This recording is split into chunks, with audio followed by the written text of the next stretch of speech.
નમસ્તે મિત્રો, રોની રેસીપી બ્લોગમાં સ્વાગત છે તમારું। તો આજે આપણી રેસીપીમાં આપણે ઝટપટ બની જાય અને ઉનાળામાં શાક ખાવાનું ગમતું નથી એટલે ઝટપટ બની જાય અને ચટપટી એવી આપણે બટાકાની ચટણી બનાવીશું। તો આપણે જોઈએ, ચલો મસ્ત એવી બટાકાની ચટણી બનાવીએ। તમે એકવાર ખાશો તો તમને એમ જ થશે કે વારે ઘડીએ ખાઈએ જ ખાઈએ। તો ચલો બનાવીએ આપણે બટાકાની ચટણી। તો અહીંયા મેં એના માટે 2 બટાકા છોલીને લઈ લીધા છે। તો આ રીતે પતલી સ્લાઇસમાં કટ કરી લઈશું અને આના પણ આપણે નાના પીસ કરી લઈશું।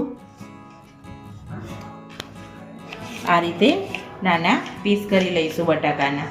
આ ચટણી તમે એકવાર ઘરે બનાવશો તો છોકરાઓથી લઈને મોટાને લઈને બધાને જ ભાવશે એવી આ બટાકાની ચટણી બને છે।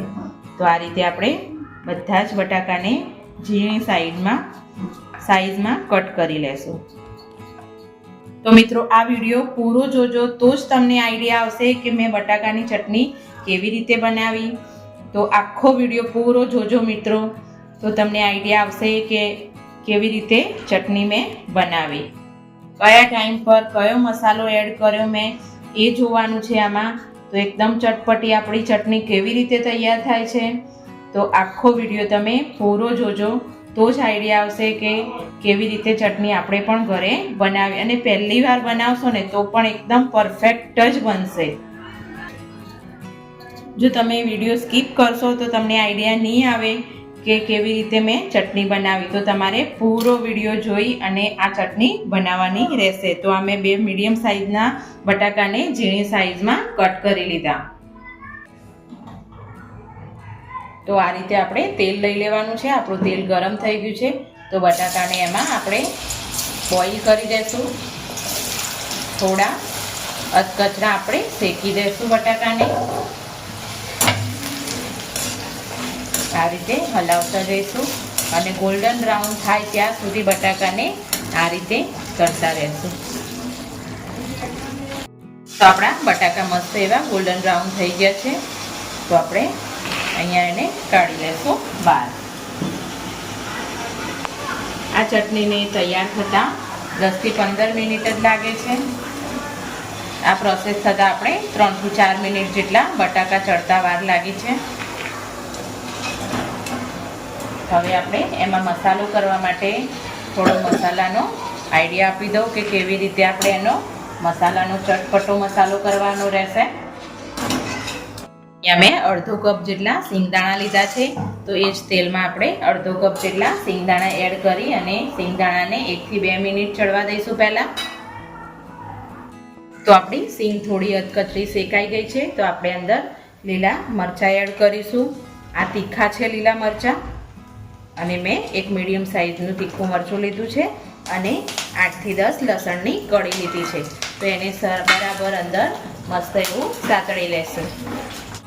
આપણે લસણ ને મરચાં અંદર શેકવા બહુ જરૂરી છે, કારણ કે એનો કાચો ટેસ્ટ આવે ના, એના માટે આ લસણ અને મરચાંને આ રીતે અંદર થોડા એવા 1 થી 2 મિનિટ માટે કૂક કરી દેવાના છે। જો આપણા લસણ અને મરચાં કૂક થઈ ગયા છે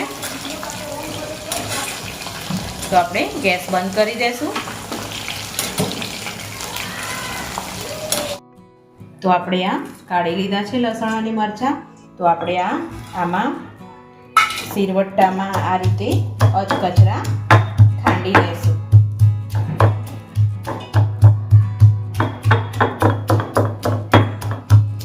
આમાં બનાવવાથી એકદમ સરસ દેશી જેવો ટેસ્ટ આવશે ચટણીનો। તમે મિક્સરનો પણ યુઝ કરી શકો છો, પણ એકદમ ઝીણું નથી કરી દેવાનું, એટલે મેં ખાણી દસ્તાનો પણ તમે ઉપયોગ કરી શકો છો। મેં સિરવટ્ટો મારી જોડે અવેલેબલ છે એટલે આ લીધેલો છે। આપણે આ બટાકાને આ રીતે થોડા એવા હાથની મદદથી એકદમ મેશ કરી લેશું આ રીતે। તો આપણે બટાકા મસ્ત એવા બધા મેશ કરી લીધા છે। બટાકા બધા આપણે મસ્ત રીતે મેશ કરી લીધા છે અને આપણે આ 2 નંગ નાની 2 ડુંગળી હતી એ સમારી લીધી છે, એને પણ સરસ એવી અંદર મિક્સ કરી લેશું। અને જે આપણે આ ચટણી બનાવી હતી એને પણ અંદર આપણે મિક્સ કરી લેશું પહેલા।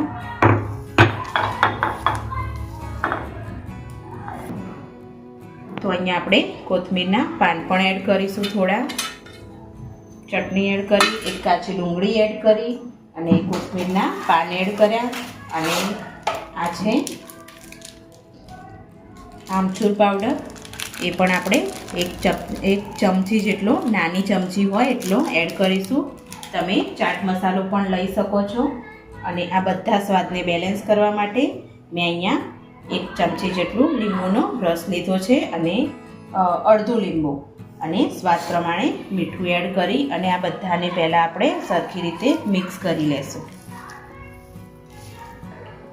તો આપણે ચટણીની મસ્ત એવો ટેસ્ટ આપવા માટે એક વઘાર કરીશું ઉપર. તો વઘાર માટે મેં 2 થી 3 ચમચી જેટલું તેલ લઈ લીધું છે. એમાં આપણે પહેલાં રાઈ લઈ લઈશું.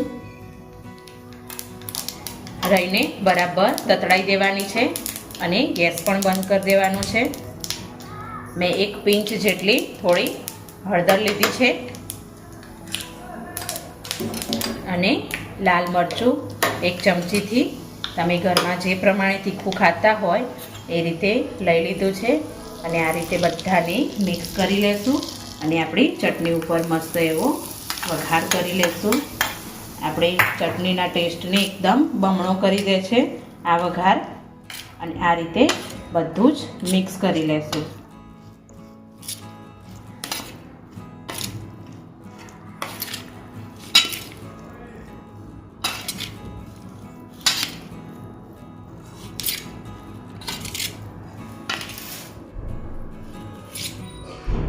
તો આપણી મસ્ત એવી બટાકાની ચટણી તૈયાર છે. તો આપણે આને સર્વ કરી લઈશું. આને તમે રોટલી જોડે, પરોઠા જોડે કે ભાખરી જોડે લઈ શકો છો. એવો મસ્ત એવો ટેસ્ટ આવે છે. અને ઉનાળાની ગરમીમાં રોજ જે સાંજે તો શું બનાવું, પહેલાં તો એ વિચાર આવે. તો એ વિચાર સાથે આ એકવાર જરૂરથી ટ્રાય કર્યા જેવું છે અને મસ્ત બનશે, ટેસ્ટી, ચટપટું અને બધાને જ ભાવશે એ રીતની આ વાનગી આપણે બનાવી છે. તો મિત્રો, તમને આ મારો વિડીયો ગમે